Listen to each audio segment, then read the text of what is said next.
Nessa aula vamos estudar alguns exemplos que são um pouco diferentes daqueles que nós vimos até agora, que são exemplos de ecossistemas, mas do ponto de vista macroscópico e lidando com populações, né? Então, o que na verdade nós vamos ver alguns aspectos básicos de alguns exemplos a respeito de como populações podem ser simuladas utilizando o ferramental que nós vimos até agora, né?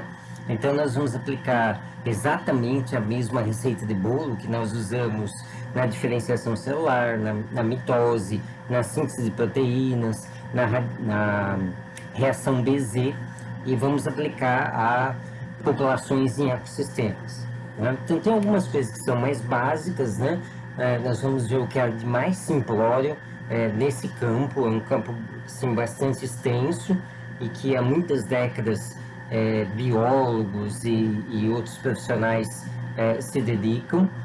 Nós vamos ver um recorte de alguns modelos simples, nos quais, vamos dizer assim, esse ferramental da teoria de sistemas complexos pode ser aplicado, né? Então nós vamos lidar com sistemas não lineares, mas do ponto de vista de populações. Então vamos ver o que é de mais básico que tem nisso e depois vamos ver uns exemplos um pouquinho menos básicos. Bom, quando nós vamos considerar a dinâmica de ecossistemas no que diz respeito a populações, ou seja, como que o número de indivíduos de uma dada espécie dentro de um ecossistema muda ao longo do tempo, né? Nós temos que considerar diversos fatores. A primeira categoria de fatores é o que se chama de processos genéricos. O que são esses processos genéricos? São os processos mais básicos, ou seja, quais são os fatores que levam a uma maior ou menor taxa de natalidade, a questão da manutenção de seres vivos pela alimentação e a probabilidade de morte, né? Tempo de vida médio, quantas, vamos dizer assim, filhotes em média há em cada prole, né? Então, esses são os aspectos mais básicos quando você vai fazer a modelagem de populações, né? Depois, se você tiver várias espécies dentro de um ecossistema, você pode ter processos que envolvem competição entre essas espécies, né? Então, podem ser espécies que competem pelas mesmas fontes de energia, os mesmos alimentos, ou parcialmente, né? Alimentos comuns servem para mais de uma espécie. Você pode ter também disputa por espaço territorial, água e uma infinidade de maneiras diferentes de haver competição entre as espécies. Outros processos que podem ser considerados e devem, em algumas circunstâncias, são processos regulatórios, né?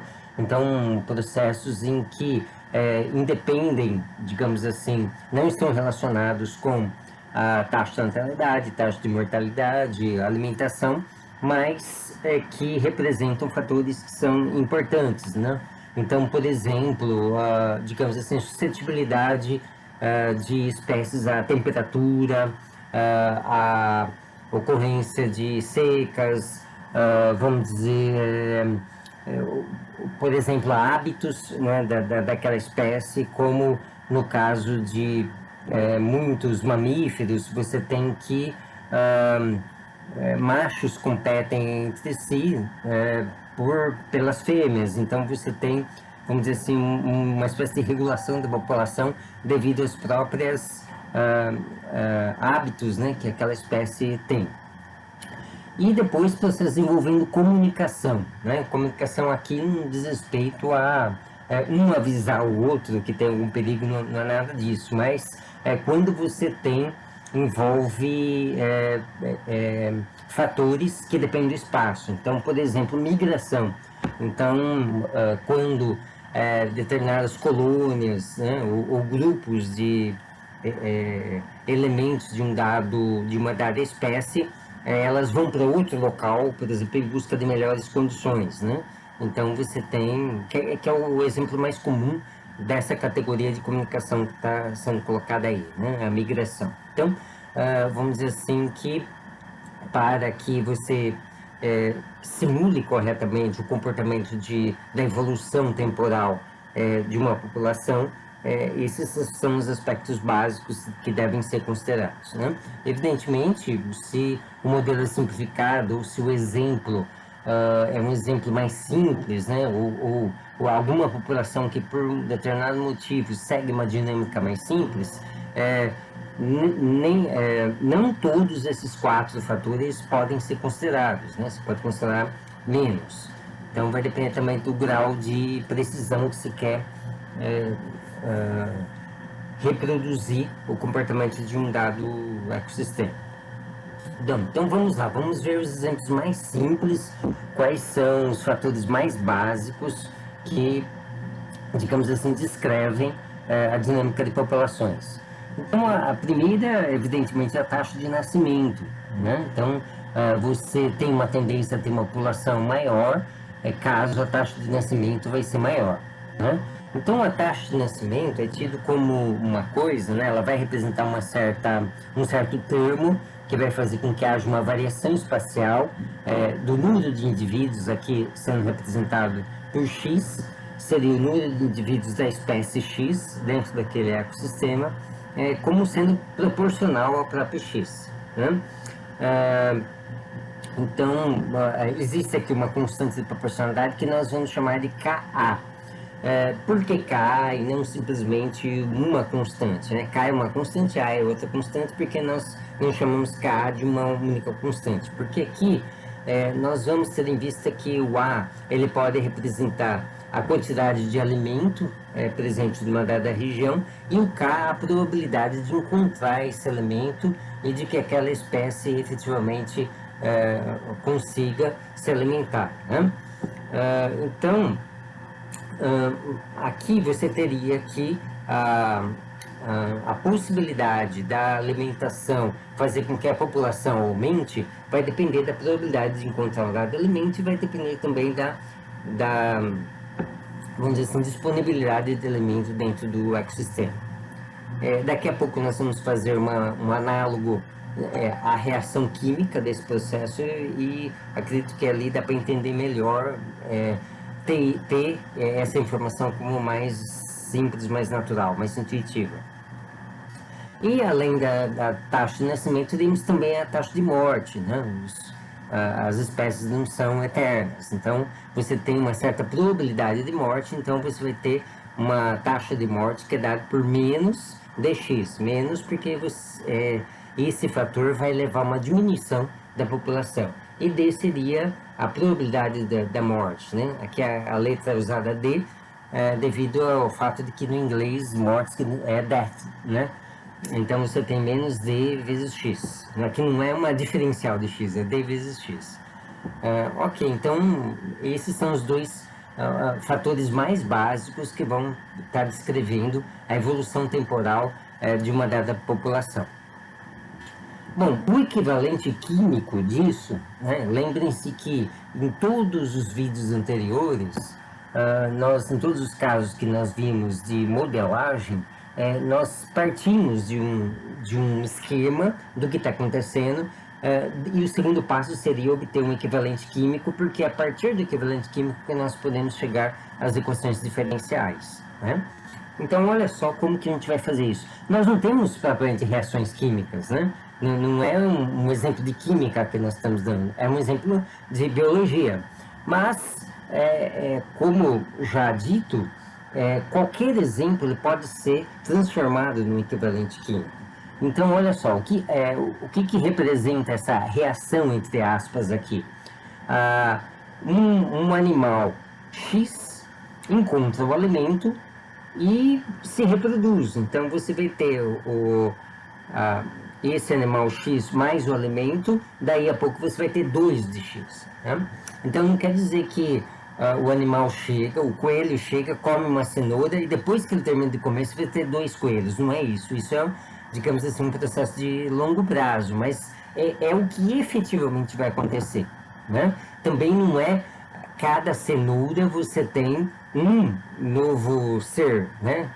Eu sei que os átomos de carbono vão se reconfigurar de tal forma que a cenoura se transforma em coelho, mas você tem proporções, né? Precisa de muitas cenouras para formar um coelho, mas não importa. O processo é descrito dessa maneira aqui, né? Então, vem um animal, se alimenta e depois de algum tempo você tem a reprodução. Então, efetivamente, nesse processo, o que está acontecendo é a conversão do carbono desde a forma de alimento até a forma de um novo ser da espécie X, né? Então, a disposição geral que você tem nesse processo de longo prazo, vamos dizer assim, é essa transformação aqui. E o K representa a taxa com que isso acontece, ou então, de outro ponto de vista, a probabilidade disso acontecer, né? Mas é uma probabilidade no tempo, então ele equivale a uma taxa de transformação no tempo, né? Então, o equivalente em termos de equação diferencial disso, qual que seria? Nós usamos a mesma regra que sempre usamos. Então, qual que é a taxa de variação de x nessa primeira equação? Primeiro, é uma equação de aparecimento de x, porque x vai aumentar no processo. Então, isso vai dar um termo positivo. Segundo, qual que é efetivamente o termo. Então, o que, que eu faço? Eu pego o K e multiplico pelo que tiver aqui na frente. Então, vai ficar KAX. Né? Então, como vimos, a taxa de nascimento é KAX positivo. Né? Então, você vê uma correspondência entre a equação diferencial que nós colocamos e o equivalente químico. E a segunda denota aquele ser, né, morrendo, deixando de existir, então não tem nada aqui. Na verdade, não importa o que tem aqui, porque o que importa é o que está do lado esquerdo da flecha. Né? Então, aqui você tem uma taxa de desaparecimento, então isso vai dar um termo negativo. Né? Com que proporção? D vezes x. Então, é isso que nós temos nesse termo aqui, que é o termo de morte, né? Menos dx. Então aí você tem, digamos assim, a relação mais básica possível envolvendo, digamos assim, esse processo de nascimento e morte. Bom, se quisermos sofisticar um pouco mais esse processo, nós vamos pensar que o alimento ele pode não ser, vamos dizer assim, super abundante, né? Isso funcionaria muito bem se o A não se alterasse, ou seja, se A for constante, né? Ou seja, se o alimento é super abundante. Então, isso vai funcionar muito bem num caso em que você tiver uma população X que é pequena em relação ao tamanho do ecossistema. Então, uma população, digamos assim, de poucos elementos dentro de um ecossistema muito grande, com uma extensão territorial muito grande, você tem alimento à vontade. Então, se você tiver alimento à vontade, essa simulação aqui vai funcionar muito bem, né? Então, é o que se esperaria, por exemplo, de populações que estão se iniciando, né? Mas se você tiver só isso, ou seja, se uma população ela é limitada apenas pela sua própria morte, o único termo negativo aqui é o termo de morte, possivelmente essa população vai aumentar muito ao longo do tempo, né? Então é esperado que vai chegar uma hora, porque aqui não há predadores, né? Vamos dizer assim, vai chegar uma hora em que essa população vai ser muito grande, então vai haver competição por alimento e vai haver é possível que haja um esgotamento do alimento. Então vamos sofisticar um pouco mais esse modelo, introduzindo também a possibilidade do esgotamento de alimentos, ou seja, o A já não vai ser mais constante. Então, como que nós poderíamos aqui criar um modelo em que A não fosse constante? É muito simples, na verdade, é a mesma, vamos dizer assim, mesma raciocínio, mesmo conjunto de equações equivalentes que nós tínhamos antes, porque agora você vai introduzir uma taxa de consumo de alimento. Ou seja, se o alimento ele não é eterno, ele vai ter, digamos assim, uma taxa de diminuição.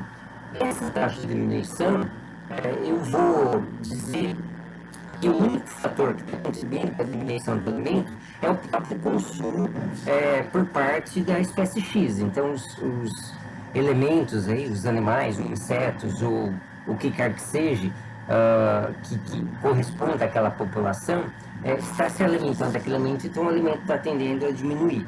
Então a taxa de consumo desse alimento vai ser a própria taxa de alimentação da espécie X. Se houver outras espécies, eu tenho que levar isso em conta, mas vamos supor que, por enquanto, só a espécie X. Então, como vai ser uma diminuição, então eu vou ter menos KAX. Né? Então, eu peguei a mesma expressão aqui de nascimento, né? É a taxa de conversão de alimento em elementos da espécie X. Então, vamos dizer assim, o alimento, a taxa com que o alimento está sendo consumido é a mesma, só que aqui eu vou trocar de sinal, vou colocar um sinal negativo, porque o alimento, devido a isso, estaria diminuindo com o tempo. Né? E também temos uma taxa de produção, só que nós vamos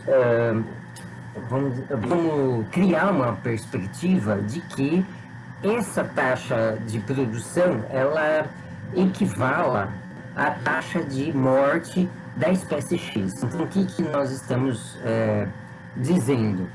Bom, se algum de vocês assistiu o desenho lá da Disney, o Rei Leão, então, em determinado momento lá, o Rei Leão, né,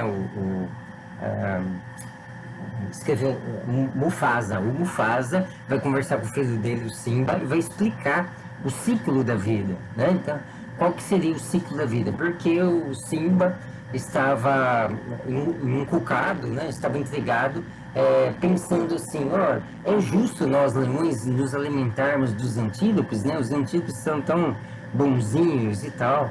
Então, o Mufasa explica para ele, nós nos alimentamos dos antílopes, mas quando nós morremos, o nosso corpo se transforma na grama que o antílope vai consumir, né? Então é esse processo, né? Então, digamos que o carbono que vai formar a grama ou qualquer que seja o alimento, né? A cenoura, não sei, ela advém da decomposição do corpo do coelho, né? Então surge novas cenouras em função da decomposição do corpo do coelho. Então, nós vamos criar, digamos assim, um sistema fechado do ponto de vista do carbono. Né? Nós sabemos que o processo é muito mais complexo do que isso. Nós temos a fotossíntese das plantas que trazem o carbono do próprio ar, né? Mas nós aqui vamos apenas simular um ciclo fechado do carbono representado pela o alimento e pela espécie X. Né? É só para criar um modelo e verificar quais são os limites desse modelo e o que esse modelo pode nos trazer. Né? Também nós podemos até considerar a fotossíntese, mas esse modelo seria um modelo que vai dizer o seguinte: bom, você tem a decomposição do corpo do coelho, né? Então o carbono vai para o ar, mas esse carbono vai voltar a ser fixado, né, pelas plantas e voltar a se transformar numa cenoura. Também esse modelo vai funcionar nesse cenário. Né? O que importa é que você tenha a possibilidade de um estado estacionário oferecido pela uma taxa de produção de alimento igual à taxa de consumo. Aí você pode ter, digamos assim, uma população estável nesse caso. Né? Então, a taxa de produção de alimentos vai ficar igual à taxa de decomposição do carbono devido à morte da espécie X. Né? Então, isso vai ter a mesma taxa de morte da espécie X, só que com o sinal trocado, que vai ser positivo. Então, vai ficar igual a D vezes X. Né? Essa que seria a taxa de produção de alimentos. Né? Bom, aí nós vamos inserir uma outra condição, que agora é uma condição de conservação da quantidade de carbono que nós temos, né? A quantidade de matéria que nós temos. Então, vamos supor que o nosso ecossistema ele seja grande o suficiente para que nós possamos considerar que todo o carbono que faz parte da espécie X e dos elementos da espécie X fica no próprio ecossistema. Você não tem problemas de fluxos de saída nem fluxos de entrada de matéria, né? Então, todo o carbono acaba ficando ali em torno do ecossistema mesmo, né? Então, você teria, se você somar o carbono que está na forma de alimento com o carbono que está na forma da espécie X, você tem uma constante. E vamos chamar essa constante de N, tá certo? Então, olha só o que acontece quando nós fazemos isso. A equação que vai resultar é essa daqui. Por que, que nós chegamos a essa equação? Vamos pensar agora. Lembra que antes nós tínhamos a taxa de produção, né, a taxa de nascimento da espécie X era KAH. Mas o A, pelo nosso princípio de conservação, vai ser X menos N menos X. Né? Então nós temos aqui, ó, o A, se eu passar o X para o lado de cá, vai ficar N menos X. Então, no lugar do A, naquela primeira equação, vamos colocar N menos X. Então, nós ficamos com essa equação aqui para o X. Né? Então, o que nós temos aqui nesse modelo? Esse modelo unidimensional para uma espécie só. Né? Aqui já está embutido o fato de que o carbono ele pode se converter em alimento e vice-versa, de volta na espécie X. Né? E levando em conta que a quantidade total de carbono no ecossistema é constante. Então, a variação do A já está embutida aqui, né? Porque agora não tem mais o A constante aqui. No lugar do A, colocamos esse N menos X, que obviamente vai ser variável, porque o X ele é variável. Né? Então, essa equação básica que nós chegamos, essa equação mais básica possível de estudos, né, utilizada em estudos de ecossistemas, é chamada de equação de Verhulst. Ele, como assim, tem um artigo básico de referência sobre isso tudo que eu falei, que é esse artigo do Goel, Mike e Montroll, de 1971. Né? Então, vocês vejam que isso também é bastante recente, a partir da década de 70, né, vamos dizer assim. É lógico que na década de 60 alguma coisa já foi feita em termos de modelagem de ecossistemas, mas, digamos assim, com uma forte tendência não linear a partir da década de 70, né, porque aí já estava começando a ser desenvolvida as técnicas de análise de equações não lineares, como, por exemplo, a própria análise de estabilidade, encontrar estados estacionários e tudo mais. Então, a equação de Verhulst, olha só como que são as suas características, né? Se vocês se lembrarem da equação logística, né? Então aquela equação que permite com que nós visualizemos ou, digamos assim, descrevamos a ocorrência de bifurcações, né? Então, a equação logística é vista na disciplina do mestrado, que é a teoria da complexidade. Então, assim, talvez vocês não se lembrem, né, disso, mas seria interessante procurar informações, né, sobre a equação logística. Então, ela é uma das equações mais importantes que nós temos na descrição de sistemas complexos, porque é uma equação que permite nós entendermos um pouquinho melhor de como que acontece o fenômeno da bifurcação dos três regimes da natureza, né? O regime determinístico, o regime cíclico, né? O semicíclico e o sistema caótico, né? Sistema complexo e sistema caótico, sistema determinístico, o regime determinístico de regime complexo e regime caótico. E assim, é uma das referências mais básicas que nós temos para entender os sistemas dinâmicos não lineares, né? Então veja bem, essa equação é uma equação não linear. Por quê? Porque o x vai ter um termo em que eu tenho x multiplicado por x. Então vai ter um termo com x quadrado aqui. Então esse termo de x quadrado já caracteriza essa equação diferencial como um exemplo de um comportamento complexo. Tá? Bom, então vamos ver assim, algumas características, né, das soluções dessa equação aí. Essa equação, da maneira com que ela está, através dela nós podemos prever valores de estado estacionário. Na verdade, essa equação lá prevê um valor de estado estacionário, que é esse que está aqui. Então vamos ver como que a gente chega nesse valor. O que, que a gente tem que fazer, lembrando, para determinar para que valor de x o sistema pode atingir um estado estacionário, né? Seria aquele valor que x a partir do qual a população não muda mais, então ela fica estável naquele valor, né? Então eu teria que igualar isso aqui a zero, porque se a população está estável em um determinado valor, ela não apresenta variação ao longo do tempo, né? Então eu teria que igualar isso aqui a zero. Então é só igualar isso a zero e isolar o x. Evidentemente, bom, isso aqui vai dar uma equação em que todos os termos é proporcional a x. Então a gente pode cortar o x, se a gente igualar isso aqui a zero. Então eu corto esse x e corto esse x.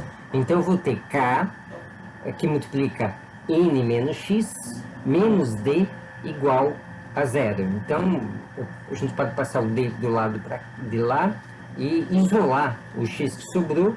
E o que nós temos é essa equação aqui que está representada aqui. Bom, esse estado estacionário, dependendo dos valores de D, K e N, ele é estável, né? Então, basta para que ele seja estável que isso aqui tem um valor positivo, né? Então, se o D sobre K for menor do que N, isso aqui vai representar um estado estacionário estável, né? Então, o que significa esse x0 e essa dependência com esses parâmetros, né? Então, o N é a quantidade total de carbono no ecossistema, a quantidade de matéria orgânica total no ecossistema. Evidentemente, quanto maior for o N, maior a quantidade de matéria orgânica disponível, maior vai ser a população estável, né? Então, em valores mais altos, a população vai poder se estabilizar. Por outro lado, quanto maior for a taxa de morte, menor vai ser esse valor, por isso que aqui é negativo, né? Então, quanto maior o D, menor vai ser o x0. Lógico, se você pegar uma população cuja taxa de morte é muito alta, ela vai se estabilizar em valores menores, né? A população vai atingir valores menores. Bom, aqui vocês notem o seguinte, que quanto maior o K, menor esse termo, então é menor o termo negativo que eu estou descontando de N. Então isso significa que quanto maior o K, maior também vai ser o x0. Lógico, quanto maior for a taxa de natalidade ou a probabilidade daquela espécie encontrar alimento, maior também vai ser o valor no qual a população vai se estabilizar, né? Evidentemente, esse x0 nunca pode ser maior que o N, porque N é a quantidade total de matéria que você tem no seu ecossistema. Um x0 igual a N seria um caso em que todo o elemento foi convertido em espécie X, né? É um extremo. Então, normalmente, esse x0 é menor do que N, né? Mas vai depender da razão D sobre K, para a gente dizer que porcentagem de N o x0 vai representar, né? Bom, deixa eu ver aqui. Eu ainda não tenho um gráfico disso, mas um gráfico disso seria alguma coisa que sai do zero, né? Ele aumenta pouco no começo. A gente vai mostrar um pouco à frente, mas dentro de um cenário. A população no começo, digamos que no começo tem poucos indivíduos, né, da espécie, então ela aumenta bem lentamente, né? E depois ela atinge um crescimento linear e depois ela atinge um platô. Então esse platô, que seria o máximo que ela atinge, é esse valor de x0 aqui, né? Então aí a gente tem um caso de estado estacionário estável. Então, uma vez que a população atingiu aquele platô, a gente dizia assim, a população está estável agora, né? Então a gente tem um valor estável, né? Bom, Agora nós vamos complicar um pouquinho mais o nosso exemplo, imaginando que nós tenhamos mais de uma espécie. Então, digamos que nós tenhamos várias espécies, né? Sei lá, coelhos, antas, né? Onças, capivaras, né? Antílopes, né? E esses animais, eles vão, de certa forma, competir pela matéria orgânica que está ali à disposição na forma de alimentos. Alguns vão se alimentar de alimentos comuns e outros não. Também pode acontecer de que uma espécie ela tenha alguns alimentos que são comuns a outra espécie e outros não. Então, digamos assim, que essas duas espécies teriam parcialmente alimentos em comuns, né? Então, por exemplo, um antílope pode se alimentar de cenouras. Então, nesse sentido, o coelho, digamos assim, e o antílope competiria pelos mesmos alimentos, né? Mas pode ser que essas duas espécies se alimentem de também outros alimentos que não são comuns, né? Então, por exemplo, o antílope pode se alimentar de folhas que estão em uma certa altura, né? De árvores que são suficientemente altas para que o coelho não consiga pegar, né? Então, o coelho, digamos assim, tem também outros elementos que são mais fáceis de pegar, ele não vai atrás de tentar pular para pegar aquele alimento ali. Então, aquela folha, ela serve apenas ao antílope. Então, esse elemento já não vai servir ao coelho. Então, a competição que vai se dar entre o antílope e o coelho é parcial, tá? Então, vamos ver como que a gente pode simular isso. Então, o que nós vamos fazer e o que, de fato, os biólogos fazem, os especialistas em populações, em ecossistemas fazem e que veem que dão bom resultado, é a partir da equação básica de Verhulst e substituir esse termo.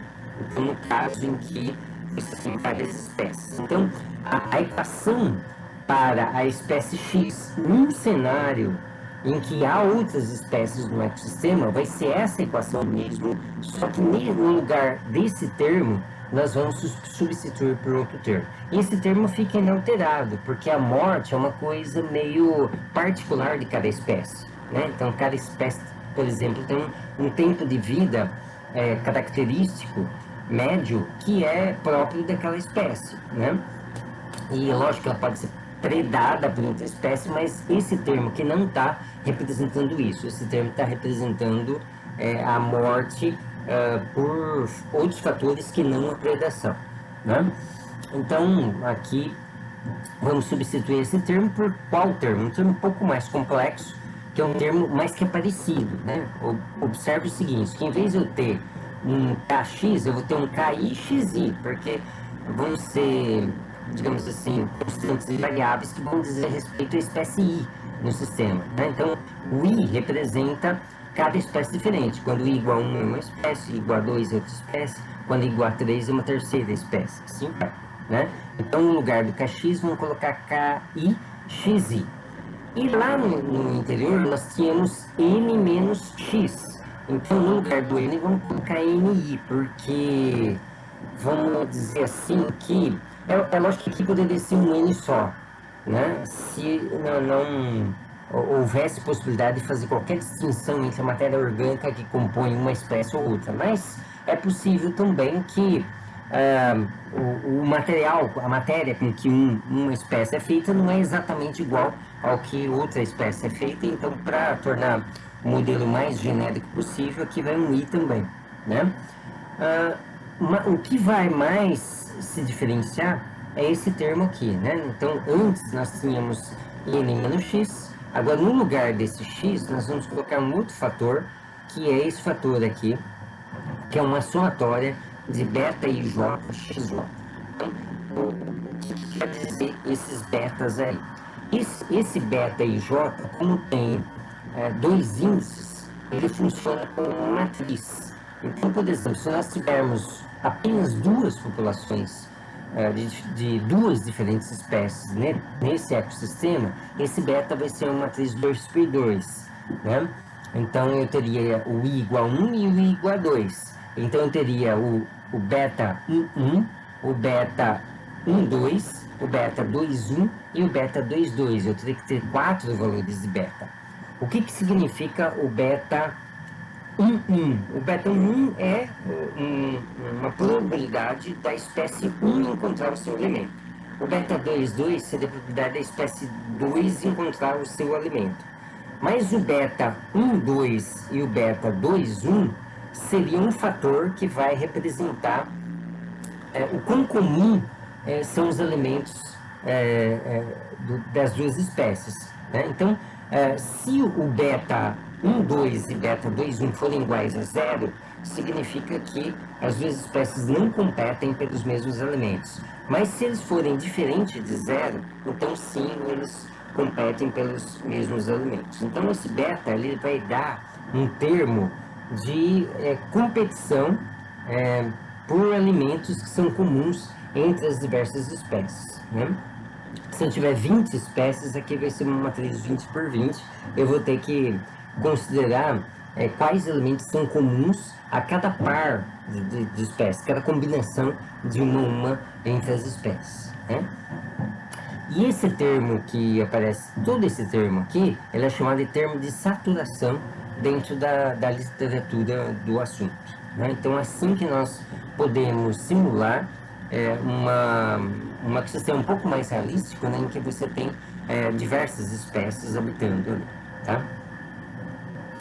Aqui nós teríamos, digamos assim, uma equação mais genérica possível, levando em conta tudo que pode acontecer numa população, né? Então, tem esse aqui seriam os termos básicos, né? Que seria aquele primeiro fator do primeiro slide, né? São os processos genéricos. Então, é o que nós vimos até agora, que seria isso aqui, né? O nascimento, isso aqui é o termo de nascimento, esse aqui é o termo de morte, né? Então, para cada espécie, mas ainda nós teremos que incluir a possibilidade de haver competição entre diferentes espécies, tá? Não é competição por alimento, é competição de outra natureza que não seja alimento, né? Não seja a busca pelo alimento na forma de matéria orgânica, né? Essa alimentação direta de alguma coisa que não é outra espécie, né? Então você teria fatores de competição, você poderia ter fatores de regulação, né, como a gente falou antes, e também fatores de migração, tá? Que seria a comunicação, né? Muitas vezes é chamada de comunicação porque a migração, no caso de insetos, ela depende muito dos feronômios, então também depende da comunicação entre os insetos para você ter o processo de migração, né? Então, essa equação aqui seria uma equação mais genérica, descrevendo todos os fatores, né? É lógico que nós não falamos, como que é a forma desse fator, nem a forma desse fator, nem a forma desse fator. O que nós vamos ver agora são possíveis formas desses fatores. Na verdade, nós não vamos abordar os fatores reguladores, né? Mas vamos ver um exemplo de fator de competição e um exemplo de fator de migração. Então vamos ver como que isso impacta na dinâmica de populações, tá? Bom, primeiro aqui o fator de competição, né? Então vamos falar do fator de competição mais básico e mais famoso que existe, que é o fator de competição dentro do problema presa-predador. Ou seja, vamos supor agora que nós temos um ecossistema que é composto de duas espécies apenas, né? Então, para simplificar, vamos reduzir o problema a duas espécies, mas que uma espécie se alimenta da outra espécie, tá? Então, agora, eu não estou falando de espécie se alimentando de A, né? Então, vamos assim pensar no caso de insetos, de animais, né, que incluem insetos. que se alimentam de plantas. Então o A seriam as plantas e o XI seria os animais, né? Então, nesse caso aqui nós vamos ter duas espécies, vamos chamar uma de X, outra de Y, mas a competição por predação que nós estamos falando não seria algo relacionado com A, mas alguma coisa entre X e Y, ou seja, a espécie, no caso vai ser a espécie Y, vai se alimentar da espécie X. Então, no nosso caso, o Y vai representar o predador e o X a presa, né? O caso mais célebre do ponto de vista da história, desse conhecimento, dessa área, dessa linha de pesquisa, é o exemplo dos linces e das lebres, né? Depois a gente fala um pouco mais sobre isso. Então, vamos supor que Y seriam linces e X as lebres, né? Então, como que a gente pode representar como um análogo químico o fato da espécie Y se alimentar da espécie X? Então é esse esquema aqui, ó. Então nós temos que o X encontra o Y, ou na verdade o Y encontra o X, mas tanto faz, né? A gente representa assim, X mais Y, e com uma probabilidade S, a gente acaba tendo 2Y, ou seja, vai aumentar a população de Y às custas da predação, né? Não sei se é assim que fala em português mesmo, o substantivo, né? A predação da espécie X, né? Então, efetivamente, o que a gente tá tendo é a conversão do carbono na forma da espécie X em carbono na forma da espécie Y. Então, o Y passa a ser 2Y da mesma forma que quando tínhamos A mais X, aqui seria 2X. Né? Então, é o mesmo processo de modelagem que nós tínhamos antes, só que agora no lugar do A é o X, né? No lugar do X é o Y, ou seja, o Y vai lá e come o X, né? E isso acontece com uma certa probabilidade S. Então, qual que vai ser a taxa de variação? A taxa de variação vai ser S vezes X vezes Y, que é esse termo aqui, tá? Então, esse é o famoso termo presa-predador, tá? Então, nós vamos incluir esse termo no nosso modelo, né? Então, ao fazer isso, nós vamos ter esse conjunto de equações aqui, né? No fundo, o que nós temos é uma coisa que é compatível com isso. Ó, nós não estamos considerando isso, não estamos considerando regulação e nem migração, tá? Então, tira esses dois termos, tá? Nós temos só duas espécies, mas essas espécies não competem pelos mesmos alimentos, tá certo? E uma é X e outra é Y. Esse FC vai ser SXY, né? Então, nós temos esse conjunto de equações que vão tentar entender esse conjunto de equações. Então, o X seriam as lebres, né? As presas, não os predadores, os presas. Então, veja bem, o X se alimenta de A. Então, a taxa de natalidade dele seria KAX.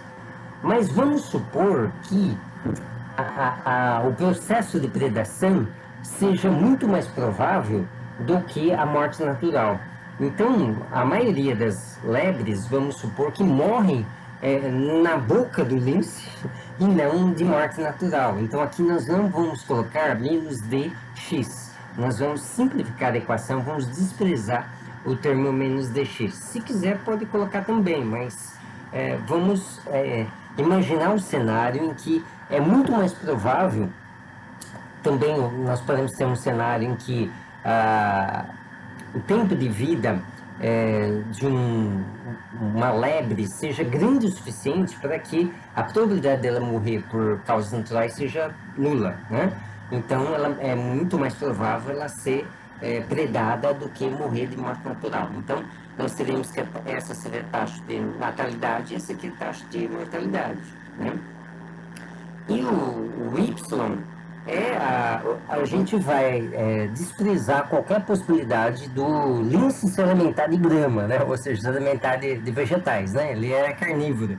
Então, a única possibilidade que ele tem, num cenário de que só existe uma espécie ali, para ele predar, vai ser que a única maneira dele se reproduzir ou ter energia e matéria para se produzir seja a partir da predação.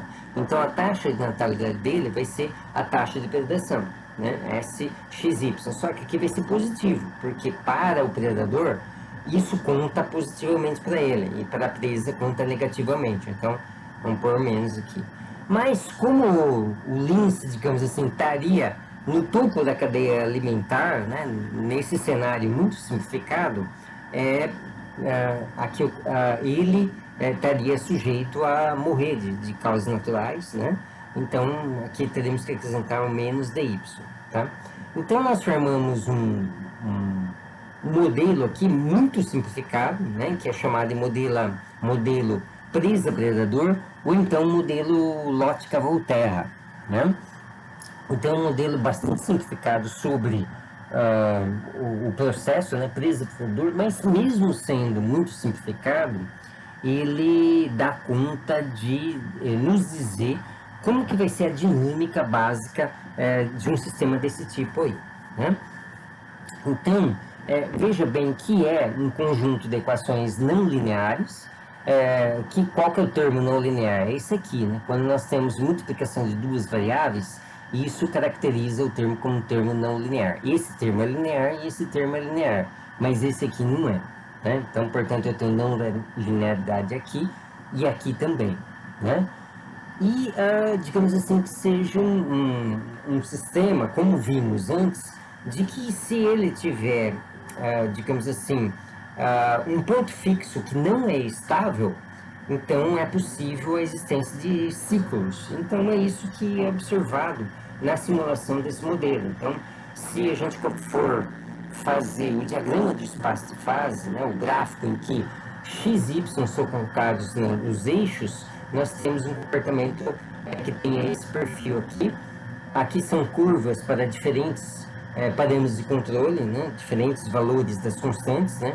Então, alterando K, A, S, D, você tem diferentes cenários, né?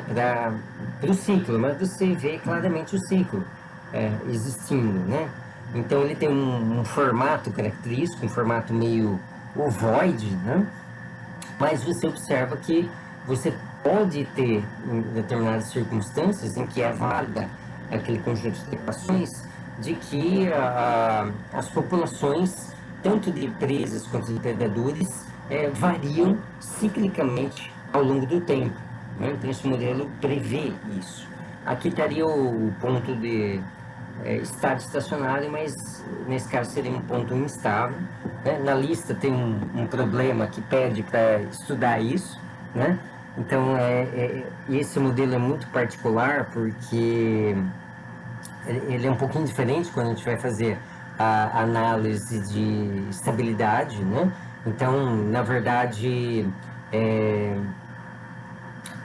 vamos dizer assim, existem casos em que você calcula, vamos dizer assim, o delta, né, envolvendo o jacobiano, e calcula os autovalores, né, dentro desse delta aí, e esses autovalores dão, digamos assim, você teria que ter todos os autovalores negativos, né, para você ter a estabilidade do estado estacionário em termos de ponto fixo, né, e algum valor positivo para que isso não aconteça, né? Mas é possível também que esses valores sejam nulos, né? Ou até mesmo imaginários, né? Então, no caso em que esses valores são imaginários, você também não tem estabilidade do estado estacionário pontual, ou seja, o que significa, em termos de dinâmica do sistema, você não ter um estado estacionário estável? Significa que as populações não vão estabilizar num valor definido, né, num valor que não se altera. Então, nós podemos pensar que esse sistema de presa-predador poderia levar a uma situação em que tanto a população de lebres quanto a população de linces atingisse um valor e ali ficasse para sempre, né? Mas se isso seria o cenário em que nós tivéssemos um ponto fixo estável. Ou seja, se na análise de estabilidade nós conseguíssemos identificar todos os dois autovalores como sendo negativos. Se isso não acontece, significa que o valor de ponto fixo ele não é estável, então as populações elas não podem se estacionalizar em valores constantes, né? Então isso significa que o ciclo ele pode acontecer em qualquer que seja as circunstâncias, ou seja, que as populações tenham máximos e mínimos que vão se alternando ao longo do tempo, né? Agora, lembrem-se também que o ciclo só é possível se as variáveis x e y se alternarem fora de fase. Ou seja, quando o x é máximo, o y não é máximo. Quando o y é mínimo, o x não é mínimo. Ou seja, eles tiverem máximos e mínimos em tempos diferentes, né? E é isso que, em geral, acontece, né? Bom, por que esse modelo é chamado de modelo Price-Predador e porque normalmente se diz que ela é aplicável a um sistema de Leibniz e Linces? Bom, porque isso foi descoberto o fenômeno de variação temporal dessas populações foi descoberto num sistema, no ecossistema, em que havia Leibniz e Linces, né? Então aqui vem um pouquinho da história do modelo de Lotka-Volterra. Então o que nós temos nessa situação?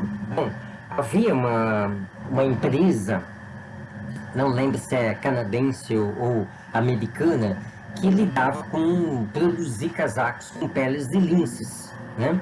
E havia um ecossistema em que eles caçavam os linces para fazer os casacos. E então, em função disso, eles faziam inventários da população de linces ao longo do tempo, né? E o que esse inventário indicava para eles é que havia anos em que havia uma maior população de linces se alternando com anos que havia pouca população de linces. Então, eles queriam entender isso mais pormenorizadamente, né? Então, eles coletaram dados de 1845 até 1935. E o que eles observavam também era que a população de lebres também se alternava ano após ano. Então, não que assim que um ano você tinha uma maior população e no ano seguinte necessariamente uma menor população. Às vezes era 2 anos seguidos com uma maior população, aí um terceiro ano com a população baixa e assim ia. Também a frequência ou o período de variação não era tão regular assim, né?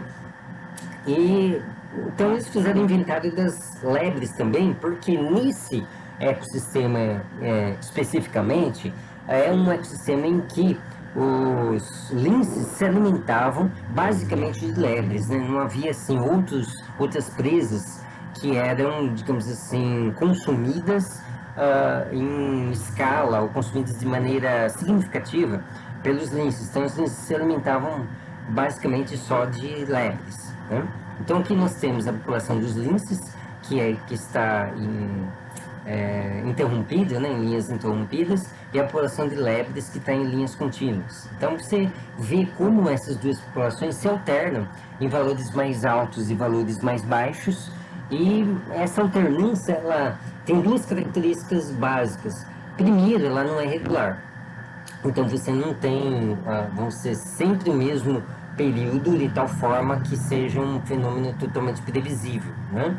E segunda característica básica é que as duas populações estão fora de fase, né? Então, quando a população de linces é maior, de lebres não é maior. Então você tem uma certa defasagem. Aqui, por exemplo, é mais claro, né? Então aqui é o máximo de linces e aqui é o máximo de lebres. Elas não acontecem exatamente no mesma época, né? Então aqui a população de lebres atinge um máximo antes da população de linces, né? Aqui também. Há certas ocasiões em que os dois acontecem mais ou menos junto, mas não é a regra, né? Normalmente, o máximo da população de lince acontece um pouco depois da população de lebres, o que é natural de se entender, porque, digamos assim, que se tem mais lebres, existe uma tendência a aumentar os linces, mas isso não acontece imediatamente, né? Então você tem, digamos que está um cenário de alta população de lebres, mas tem de baixa de linces, então os linces vão aumentando. Então, conforme os linces vão aumentando, eles aumentam as custas das lebres, então a população de lebres vai diminuindo, né? Até chegar num ponto em que fica mais difícil dos linces encontrarem lebres, né? Porque a lebre está se rareando, então a população de linces passa a diminuir já, né? E isso contribui para que volte a aumentar a população de lebres, né? Então acontece uma alternância e uma variação cíclica entre essas populações que estão fora de fase, né? Agora, não é sempre no mesmo ritmo que isso acontece. Vamos dizer assim, picos não são previsíveis, porque o modelo, ele preveria, né, como isso aqui é muito regular, ele prevê que os ciclos são muito regulares. Mas você tem perturbações que você não embutiu no seu modelo, né? Então, pode, digamos assim, algum ano ter chovido menos, então tem menos vou simplificar, tem menos grama para lebre comer, então a população de lebres vai ser afetada por fatores que não se devem aos linces. Então você tem, e tem diversos outros fatores também, pode ter uma praga que mata alguma parte deles, né? Uma doença, pode ter fatores outros, né?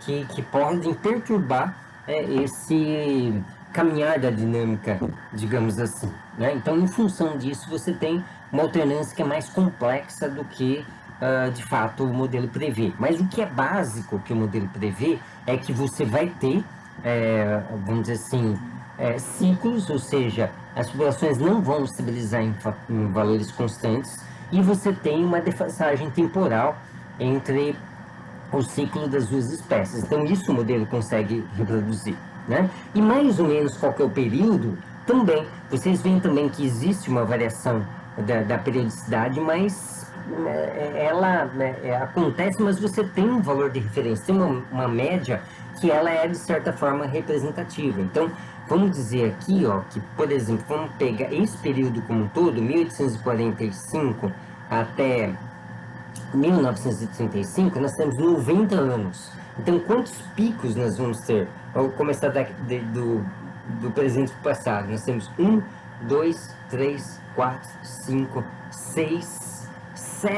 9 picos, né? Talvez seja 10, porque seja 2 ou 9. Se for 9, então você tem que a cada 10 anos você tem uma tendência a se repetir o processo. Então você tem um período médio aí de uns 10 anos, né, de ocorrência de máximos e mínimos, né? Então, esse período de 10 anos, o modelo pode te oferecer. Então, você pode testar diferentes valores de S, de A, de K e D, né, de tal forma você reproduzir esse período. Bom, esse modelo também é chamado de modelo de Lotka e Volterra, porque esses dois pesquisadores, né, eu sei que o Lotka é um matemático, o Volterra eu não sei, mas eles estudaram matematicamente esse processo, né?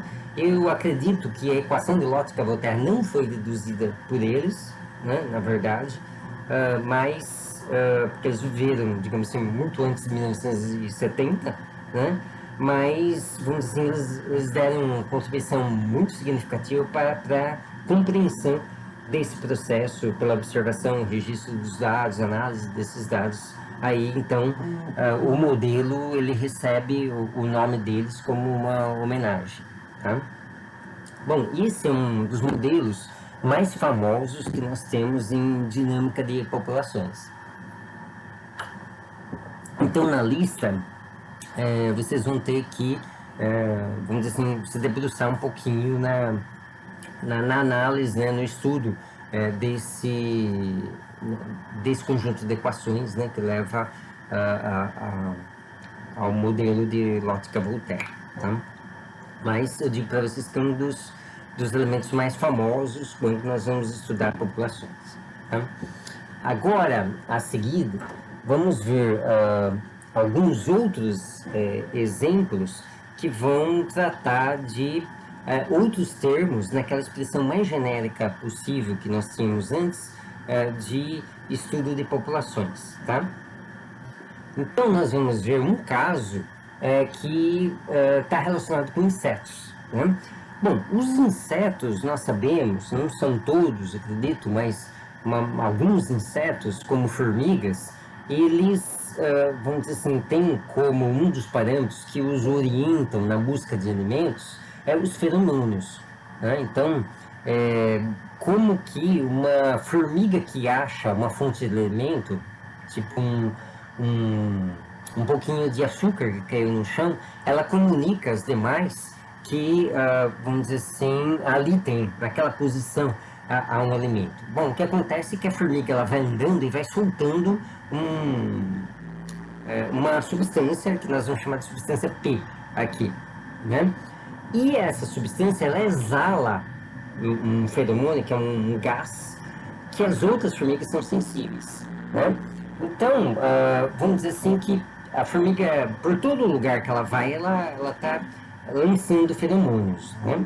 Só que esses feromônios, eles são voláteis, então eles vão ficar ali por um tempo limitado. Mas quando ela acha uma fonte de alimento, ela volta para trás. Então, como ela está voltando para trás, então ela vai voltar para sua casa e depois vai de novo lá na fonte do alimento, depois vai de novo, né? Volta de novo na colônia e volta no alimento. Então ela vai passar várias vezes aí. Então essa trilha de feromônios vai ficar mais evidente do que as demais, porque nós vamos ter outras formigas andando em outras, procurando alimento em outras direções.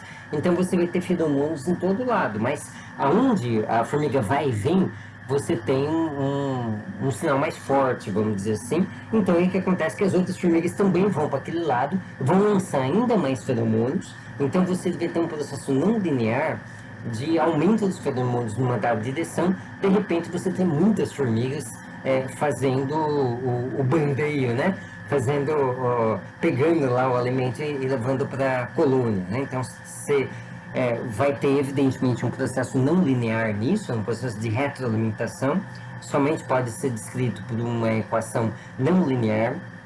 Mas nesse caso específico, nós vamos ter um fator complicador a mais, que é o fato que nós vamos ter que descrever isso do ponto de vista espacial. Então, esse exemplo não é um exemplo que se reduz ao tempo. Nós temos que nos valer também do espaço, porque a fonte de alimento está numa posição definida e as formigas vão ser mais atraídas por uma determinada direção. Então, digamos assim que nós temos condições de simular isso, porque nós já vimos em exemplos anteriores, como por exemplo de diferenciação celular, como que nós podemos levar em conta variações espaciais nos nossos modelos, particularmente usando as ideias básicas que o Turing nos colocou, né? Então é isso que nós vamos fazer aqui. Mas a primeira coisa que temos que fazer na modelagem é de fato o equivalente químico. Então nós temos que fazer algum esquema que vai permitir com que chegamos a um equivalente químico e depois disso as equações diferenciais correspondentes, né? Então, como eu já falei, vamos supor que as formigas depositem no chão um dado material, um dado produto P, né? E esse produto P exala a substância que é o feromônio H. Então esse feromônio é um gás que vai se espalhar para o ambiente. Nós vamos simular inclusive o espalhamento. Simular não, nós vamos montar a equação que representa isso, né? E é claro que quando o feromônio sai da substância P, ela fica inativa, ou seja, se o feromônio saiu, ela já não vai estar mais exalando aquela substância, né? Então aqui a gente coloca um P asterisco para representar a substância P inativa. E o H, o feromônio, ele vai atrair outros insetos. Então a gente vai fazer uma flecha aqui daqui para cá. E aí a gente tem o seguinte processo. A formiga C, né, o inseto C, ele põe o produto com uma certa probabilidade K1. O produto exala o feromônio numa certa taxa K2. E o feromônio atrai os insetos numa certa taxa K4. Então aí nós temos um esquema que é um equivalente a um processo químico. E a partir disso que nós vamos montar as equações. Então nós vamos definir aqui 3 variáveis, né? Nós vamos ter um sistema com 3 variáveis, porque tanto a população de insetos em um dado ponto vai variar, eles estão indo e vindo, né? Veja bem que aqui não estou simulando a morte do inseto ou o nascimento do inseto, né? A taxa de nascimento e morte, mas apenas esse processo de comunicação. Então isso aqui é um tempo curto, né? Então a população de insetos vai ser variável em um determinado ponto do espaço, a quantidade de material depositado vai ser variável em um dado ponto do espaço e a quantidade de feromônios vai ser variável em um dado ponto do espaço. Então nós temos 3 variáveis, vamos ter que fazer um dCdt, um dPdt e um dHdt. Então vamos ver como que fica as equações correspondentes e a gente analisa os termos. Então vamos lá. Primeiro o mais simples, que seria o dPdt. Por que ele é mais simples? Tem 2 termos aqui, né? Da onde que vem esses termos? Então vamos ver do que o P depende, né? Por que eu tenho aqui o dPdt? Esse delta aqui, a gente pode considerar que é o mesmo D que a gente tinha antes, tá? Não se preocupem com um D aqui diferente, na verdade é uma derivada parcial, mas isso não vai fazer muita diferença pra gente, é uma derivada de qualquer forma, né? É uma taxa de variação. Do que o P depende? Então vamos ver no nosso esquema do que o P depende. Primeiro, ó, o P, vamos pegar esse equivalente químico aqui, ó, tudo isso aqui. Então o P, ele se transforma em H mais P asterisco. Então nesse processo é como se o P estivesse desaparecendo, né? Então ele, numa taxa K2, ele não é mais P, né? Ele é P asterisco, mas eu quero P, não P asterisco, né? Eu quero um material ativo, um material que ainda está emitindo o feromônio, né? Então, nesse processo o P está desaparecendo. Com que taxa? K2P. Então, ali naquela expressão tem que aparecer um K2P, aqui ó, menos, porque está desaparecendo, K2P. E esse primeiro termo, K1C, da onde que ele vem? Ele vem daqui, ó. K1C vem daqui. Nessa reação, C flecha P, o P está aparecendo, então vai ser um termo positivo. Com que taxa? K1 vezes C. Então, aqui nós temos K1 vezes C. Então, essa é a expressão para a variação temporal do P. Vamos ver o H agora, né? Como que seria? O primeiro termo aqui do H seria o K2P. Da onde que ele vem, esse K2P? Então, ele vai vir daqui, ó. Então, o H, ele está aparecendo a partir do P com uma taxa K2. Então, esse termo vai ser positivo, porque o H está aparecendo com que taxa? K2P.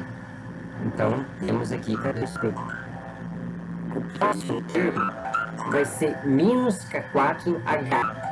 Da onde que vem esse K4H? Então, ele vai vir aqui, ó. É o H flecha C, com uma taxa K4. Então, nesse processo, então, quando o feromônio se espalha pelo ambiente e digamos assim, sentido pelos insetos, é como se ele estivesse desaparecendo, né? Então, ele vai dar ensejo naquele ponto, o feromônio vai ser substituído pelo inseto, porque daí a pouco o feromônio foi embora, né? Ele se dissipou e o inseto está ali. Então, é como se naquele ponto o feromônio tivesse sido substituído pelo inseto. Então, daí essa representação, né? H flecha C, uma taxa K4. Então, vai ser uma taxa de desaparecimento de H. E qual que vai ser a taxa de desaparecimento? É o K correspondente, K4, vezes o que está no lado de trás da flecha, o H. Então, vai ficar H4H negativo, porque o H está desaparecendo. Então, menos K4H. E aí temos um outro termo aqui. Que termo que é esse, né? Então, se vocês forem olhar bem, aqui nós temos um Laplaciano. O que significa o Laplaciano? Aqui, o Laplaciano seria uma derivada de ordem 2, uma taxa de variação da taxa de variação, mas espacial, né? Em x, em y e em z. Ou, se eu quiser fazer uma outra representação, quero considerar o ponto onde está a fonte de alimento e considerar uma distância r dessa fonte, isso aqui pode ser simplesmente a derivada segunda em relação a r, pode ser a taxa de variação da taxa de variação em relação a r, onde r é a distância à fonte de elemento, tá? E aqui um coeficiente, né? Então esse termo aqui, pelo que nós vimos anteriormente, é o coeficiente de difusão, é o termo de difusão. Então aqui está representando o fato de que o H, ele é, como que chama, quando a substância se espalha, né? Ele é volátil, né? Então ele vai se espalhar pelo ambiente, né? E não vai ficar muito ali. Então ele está, digamos assim, se dissipando, se difundindo a partir do ponto onde ele foi emitido, né? Então aqui nós incluímos também o termo de difusão do H. Então já é um termo espacial. E finalmente nós temos o C, que é os insetos, né? Então vai mostrar como que os insetos vão se comportar. Qual que é a taxa de variação de insetos naquele ponto ali, né? Bom, aqui é incluído um termo FE. O que significa esse termo FE? E sempre é de externo. Quando a gente tem nesses modelos um índice E, significa externo. Então isso seria digamos assim, a entrada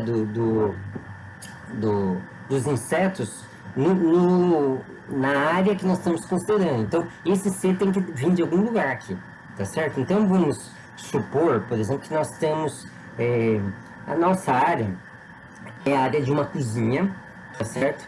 E nessa cozinha que caiu um pouquinho de açúcar, então formou um montinho de açúcar no chão. E você tem que, inicialmente, você tem uma certa probabilidade de, por acaso, algum inseto entrar dentro da cozinha. Então, ele está vindo de fora da cozinha aqui. Então, você tem uma taxa de entrada que é constante, né? Então, vamos representar essa taxa de entrada como sendo FE. Seria um fluxo de insetos que vem de fora, né? Então, é uma constante. Vamos estar colocando aqui. Se não tiver isso, não vai ter insetos, né? Então, se não vier insetos de fora da área, você não vai ter nada. Eu tenho que pressupor uma fonte de insetos. Aí depois, o termo seguinte seria menos K1C. Da onde que tem esse menos K1C? Então, é desse termo aqui, ó. Veja bem, o inseto está andando e pondo o material que vai exalar o feromônio, né? Então, conforme ele sai daquela posição, né? Então, é como se o inseto estivesse sendo substituído pela substância P, né? Então, isso acontece com uma taxa K1. Então, isso seria uma taxa de desaparecimento de C, né? Porque C está do lado esquerdo, não do lado direito da flecha, né? Então, seria negativo esse termo, com uma taxa K1C. Então, aqui, ó, negativo, uma taxa K1C. Depois, nós vamos introduzir um termo de difusão dos insetos. O que seria esse termo de difusão dos insetos? Então, seria o fato de que o movimento genérico dos insetos é aleatório, né? Então, a gente vê que as formigas, elas não têm muita consciência de onde elas estão indo, então elas fazem um movimento meio que aleatório, né? E nesse movimento aleatório, elas vão se distanciando cada vez mais do ninho delas, né? Da colônia delas, né? Então, elas se difundem a distâncias, né, grandes do ninho. Então a gente tem que introduzir, esse é um termo, como se fosse um termo aleatório, né? Então, devido à existência desse termo, é que ela pode achar rotas em que outras já encontraram a posição da fonte de alimentos, né? Então, é justamente porque ela tem um desvio no seu andar, né? Ela tem uma aleatoriedade no seu andar, que ela pode encontrar alguma trilha, né? Então, temos que introduzir esse termo também, que é um termo de difusão do inseto, do caminhar do bêbado do inseto, né? Seria sem direção preferencial, né? Então, a difusão, ela descreve justamente esse processo, um processo de migração espacial sem direção preferencial.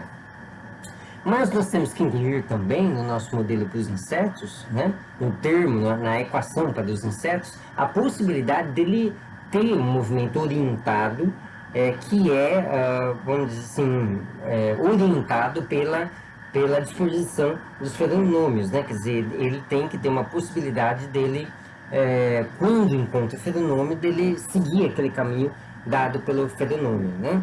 Então, uma maneira de nós representarmos isso matematicamente, dentro de um termo, dentro de um modelo, é de uma espécie de difusão orientada. Nós não vimos isso ainda, né? Um exemplo, é um termo novo que apareceria agora, mas quando você tem uma possibilidade de difusão com uma probabilidade maior de uma dada direção, é assim que nós escrevemos, né? Então, esse termo, observe que tem o H aqui, né? O H é o fenômeno. Então, o que quer dizer isso? Quer dizer que esse movimento, sempre um movimento é uma variação espacial. Então, é um nabla desse, né? Um delta invertido, que é um nabla, que significa um DDR, né? Uma variação em relação à distância R. E, então, teria uma variação de uma coisa aqui, que é um outro nabla. O que significa esse nabla H? Isso chama gradiente de H. Então, isso daqui aponta na direção em que o H mais varia, né? Então, aqui eu estou dizendo que dentro desse movimento que é aleatório, se ele encontrar uma trilha de feromônios, é onde é mais provável que ele vai caminhar. Ele vai caminhar com maior probabilidade ao longo do gradiente do feromônio, ou seja, ele vai caminhar em direção de onde aumenta mais a quantidade de feromônios, né? Então, esse termo aqui designa justamente isso. Ele aponta na direção em que mais aumenta a quantidade H, tá? E aqui tem também, como tem um C aqui, isso significa, digamos assim, a probabilidade do C estar caminhando em direção ao gradiente de H. Então, esse termo aqui representa justamente isso, representa o caminhar orientado na direção do feromônio, né? Bom, então é assim que nós simulamos a ocorrência dos insetos, né? Como que os insetos se orientam em relação a fontes de alimentação. Então, esse é um outro exemplo de, digamos assim, populações, né? E o que é observado, né, na simulação desse tipo de modelo é de que existe, de fato, espontaneamente um processo de auto-organização no movimento das formigas, de tal forma que quando uma encontra uma fonte de alimentos, daí a pouco você tem muitas formigas que estão seguindo aquele mesmo caminho até que a fonte de alimentos se esgote, né? E esse modelo ele consegue reproduzir esse fenômeno. Seguindo adiante, né, aqui nós podemos calcular valores de estado estacionário. Então isso tem um valor de estado estacionário. Então, durante algum tempo as formigas vão fazer um movimento de ida e vida até a fonte de alimento e de volta para a colônia, e isso vai permanecer imutável até que a fonte de alimento se esgote, tá? Bom, então, digamos assim que é um modelo que prevê estado estacionário. E ainda mais, como é um modelo em que você tem termos espaciais, então também prevê a formação de padrões espaciais, né?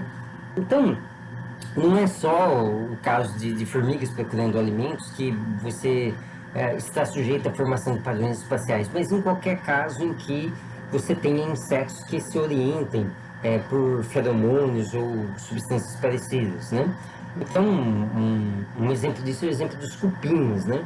E a gente observa no campo a confecção das colônias, né, de cupins, ou seja, as regiões em que os cupins se concentram mais, obedecem um certo padrão espacial. Você, se observar o campo em que tem aquelas pequenas montanhas, que são as colônias de cupins, você vê que a distância entre uma e outra é mais ou menos constante, tem uma certa variação, mas não é tão grande essa variação, né?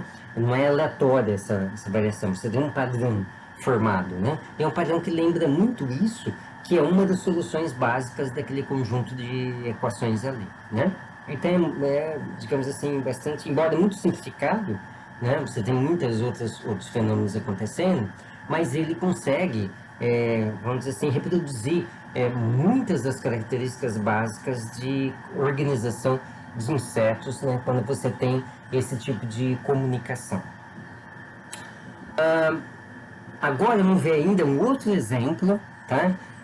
Um exemplo em que nós temos duas espécies ali convivendo no mesmo ecossistema. E lembra do termo de acumulação em que havia os betas, né? Então vamos supor que essas espécies tenham alimentos em comuns, então vai haver um beta aqui que é diferente de zero, né?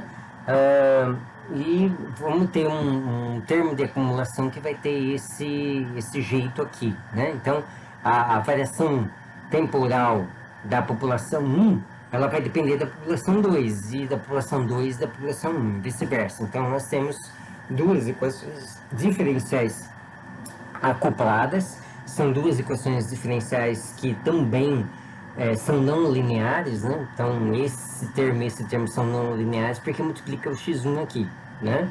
Então, também tem um conjunto de duas equações não lineares acopladas, né? Então, esse é um exemplo que não é um exemplo presa e predador, mas um exemplo simplesmente de competição pelos mesmos alimentos, né?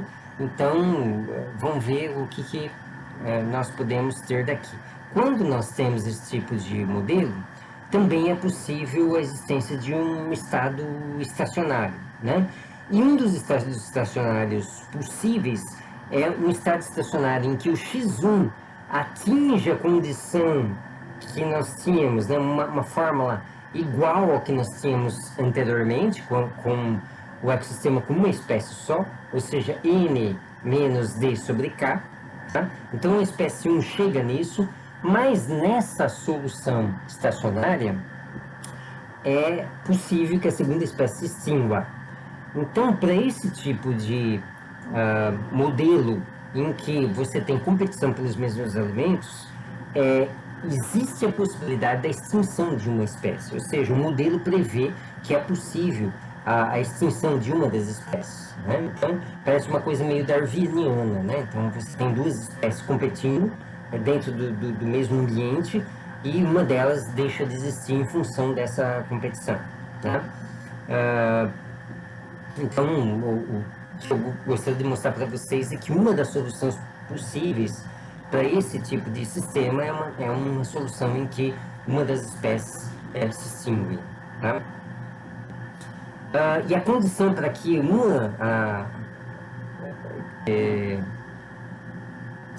digamos assim, quando você tem uma espécie apenas, mas aparece uma outra espécie, a condição para essa outra espécie crescer e extinguir a primeira é essa aqui, né? Então você tem aquele fator n menos d sobre k, aqui também, n d sobre k, só que esse da espécie 1, essa espécie nova. Agora é uma situação em que uma espécie 2 é uma espécie mais recente que surgiu no determinado ecossistema, que pode ser devido a uma mutação. Então a condição para essa nova espécie sobrepujar a espécie anterior e eventualmente extinguir a espécie anterior é essa daqui. Vai depender do valor de beta que nós temos, né? Ou seja, o grau de competição pelos mesmos alimentos, pelos mesmos recursos, tá? Então, quando essa condição for satisfeita, a segunda espécie vai prosperar e a primeira vai se extinguir, tá?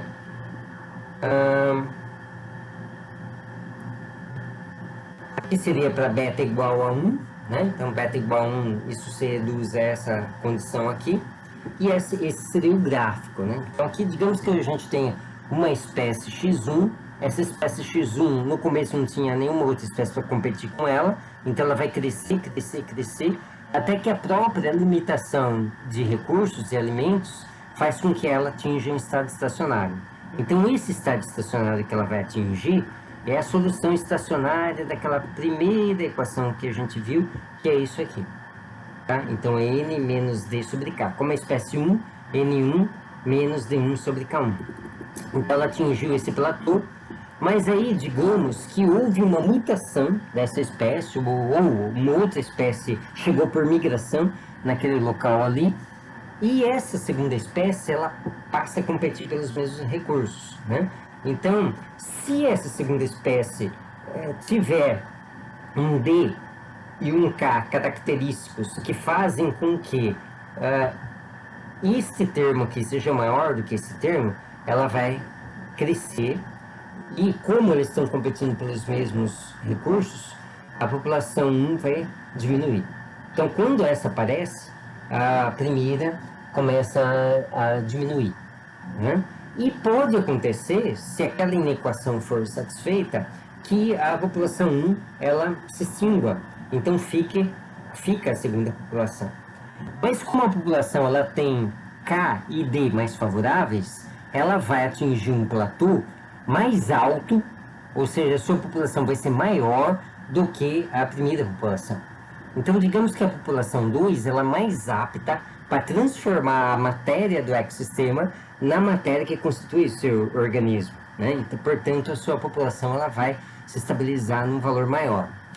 E aí pode acontecer isso uma segunda vez, ou seja, aparecer uma terceira espécie que apresenta características ainda mais vantajosas e ela passa a crescer e isso vai implicar na diminuição da espécie 2 e aí a possibilidade de sua eventual extinção também. Então você tem uma evolução, né, da disposição das espécies. Isso é uma maneira de você ver a evolução de espécies, e a evolução de espécies aconteceria, digamos assim, por uma sucessão de aparecimentos, de variações que fazem com que uma determinada espécie tenha parâmetros de controle mais adequados e aquela espécie nova ela consegue de maneira mais eficiente transformar o carbono em seu organismo, né? Evidentemente isso tem um certo limite, né? Então a gente vê claramente nesse modelo que o limite é a quantidade total de matéria orgânica presente no ecossistema, né? Então vai haver uma condição, quer dizer, essa evolução não vai se dar indefinidamente, ela vai se dar até aquela espécie, a última que apareceu, ela esgotar os recursos que nós temos. E nós estamos vivendo isso agora com os seres humanos, né? Então, os seres humanos é uma espécie que, vamos dizer assim, tem conseguido esgotar os recursos naturais da Terra, né? Esgotar no sentido de que a gente vê já a diminuição da disponibilidade desses recursos naturais e, então, possivelmente, não vai haver uma espécie sucessora ao Homo sapiens sapiens na Terra, né? A menos que as condições mudem muito, ou que nosso consumo de matéria-prima seja menor do que é hoje em dia, né? Então aí é possível aparecer alguma outra espécie mais aperfeiçoada do que nós, tá? Mas nas condições que nós temos, não. Então isso é um exemplo muito interessante, né? E que mostra como esses modelos muito simplificados também podem nos informar muitas coisas que correspondem de fato à realidade de ecossistemas dentro de certos limites, tá? Quando beta é zero, é possível a coexistência entre duas espécies, porque eles não vão estar competindo pelos mesmos recursos, tá? Finalmente, o último exemplo é um exemplo de especialização. Então, o que vem a ser esse exemplo de especialização? Então, acontece, por exemplo, não sei se vocês já ouviram falar de formiga soldado. Então, existem espécies de formigas em que, basicamente, você só tem operárias. Você tem uma formiga rainha lá, mas o que sai, digamos assim, efetivamente da colônia são as operárias, né? Então, você só tem operárias. Mas, em outras espécies de formigas, você tem tanto as operárias quanto a soldado. O papel da formiga soldado não é buscar alimento, mas é matar outras espécies de formiga. Então, ela vai, digamos assim, eliminar a concorrência, ela vai eliminar a possibilidade, eliminar não, ela vai diminuir a possibilidade de outras espécies pegarem um alimento que é comum à sua espécie, né? Então, como que isso pode ser simulado, né? Então, eu tenho uma espécie X, que é uma espécie que ela não é especializada, ou seja, para ela só tem operárias. né? Então tem o termo aqui de acumulação e o termo de morte, né? Da mesma maneira que nós tínhamos nos exemplos anteriores, só que nesse caso nós vamos ter três variáveis. Quais são essas três variáveis? É a espécie sem especialização, que é as operárias da colônia, né? Que chama de X. E aí, da outra colônia, nós vamos ter o Y e o Z. O Y seria as operárias da segunda colônia e a Z, as formigas soldado da segunda colônia, né?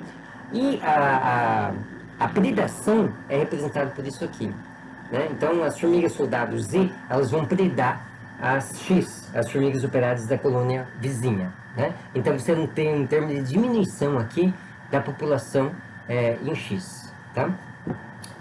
Bom, aí, por questões aqui que não vêm ao caso, essas formigas Z, elas conseguem distinguir as Y das X, elas vão predar só as X. Então, aqui para Y, ele não tem um termo de predação. Então, isso aqui é exatamente igual ao que é da X, né?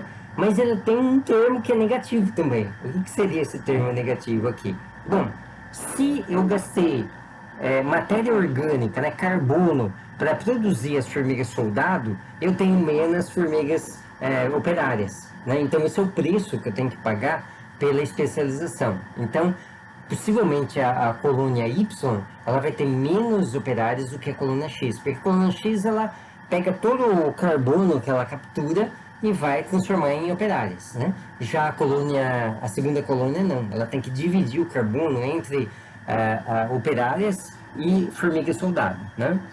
E então existe um termo que é o termo de transformação faz com que eu tenha menos formigas operárias em Y e mais formigas soldado, quer dizer, o mesmo termo, né? E mais formigas soldado, então aqui é positivo, que seria o termo de produção de formiga soldado. E evidentemente, como o soldado ele não tem ninguém que preda ele vai morrer com uma certa taxa, né? Aqui também a gente tem uma taxa de desaparecimento por morte da formiga X, porque as formigas morrem muito facilmente, né? Pode morrer afogado, alguém pisar em cima, né? E tudo mais, então aqui se mantém o menos dx, tá? Então, isso é chamado de caso de especialização, ou seja, você tem uma espécie, mas dentro da espécie tem dois indivíduos diferenciados que têm papéis especialistas, né? Papéis específicos dentro da colônia. E nos modelos que se fazem para a especialização, normalmente se utiliza um termo de segunda ordem aqui em Z, né? Que é um termo desse tipo aqui, um termo alfa 1 YZ menos alfa 2 Z ao quadrado. E esse costuma simular esse tipo de situação, né? E o que se demonstra é que se faz uma análise de estabilidade daquele modelo ali, né? E o que se conclui é que se esse termo aqui for positivo, em geral ele é, né? Para os casos reais ele aquela colônia que tem a especialização, ela acaba extinguindo a colônia competidora. Então, para os insetos, é bastante interessante, quando existe uma competição pelas mesmas fontes de alimentos, de haver a especialização. Isso mostra que a especialização, muitas vezes, dá uma vantagem muito grande a determinadas populações de seres vivos. Então, aqui seria a condição pelo qual a colônia X vai se extinguir, né? Então, vai haver nessa condição aqui, né, que é calculada pela metodologia de Sinchal estado estacionário. Então, nessa condição aqui, você tem uma condição em que a colônia X ela vai acabar desaparecendo. Então, era isso que nós temos, né, de básico a contar para vocês. O objetivo dessa aula é mostrar como aquele procedimento que nós havíamos utilizado desde a reação BZ até agora para modelagem de sistemas não lineares se aplica também a populações em ecossistemas.